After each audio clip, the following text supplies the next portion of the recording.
i7 ગુજરાતનો અવાજ। નમસ્કાર દર્શક મિત્રો, i7 ન્યૂઝ ગુજરાતીની સાથે હું છું આપની સાથે પાયલ બામભણિયા। તો જોઈએ આજના મહત્વના સમાચાર।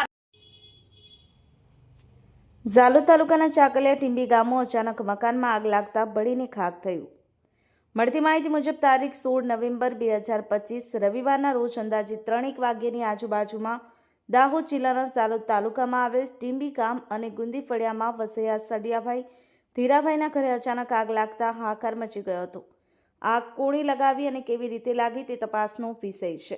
ગરીબ અને પછાત વર્ગના ઉંમરલાયક એક ખેડૂત દાદા અને દાદી રહેતા હતા, જેમનું મકાન કાચું થાપેલું અને નળિયાવાળું હતું। ઘરમાં કોઈ હતું નહીં। તે ખેતરમાં બારણું બંધ કરી અને ખેતી કામ કરવા તેવા સમયે બળીને ખાખ થઈ ગયું। સ્થળ તપાસ માટે ગ્રામ પંચાયત ટીંબીના સરપંચશ્રી અને તલાટીશ્રી મકવાણા સાહેબને જાણ થતાં સ્થળ પર આવી પહોંચ્યા હતા।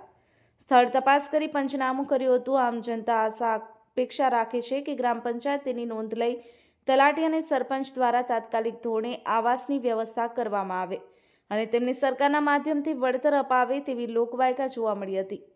આગ લાગતા પાણીના બંબાની જાણ થતાં ઘટના સ્થળે દોડી આવ્યા હતા અને આગને કાબૂમાં લેવાનો પ્રયાસ કર્યા હતા। આ અંગે સ્થાનિક તલાટી મંત્રી શ્રી મકવાણા સાહેબ દ્વારા જવાબ પંચનામું બનાવી અને ગરીબ ખેડૂતને સરકાર તરફથી મળતી સહાય આપવામાં મદદરૂપ થયા છે। બ્યુરો ચીફ કાળુભાઈ ડામોર સાથે cameraman Sensing Bariya, i7 news Gujarati, Dahod.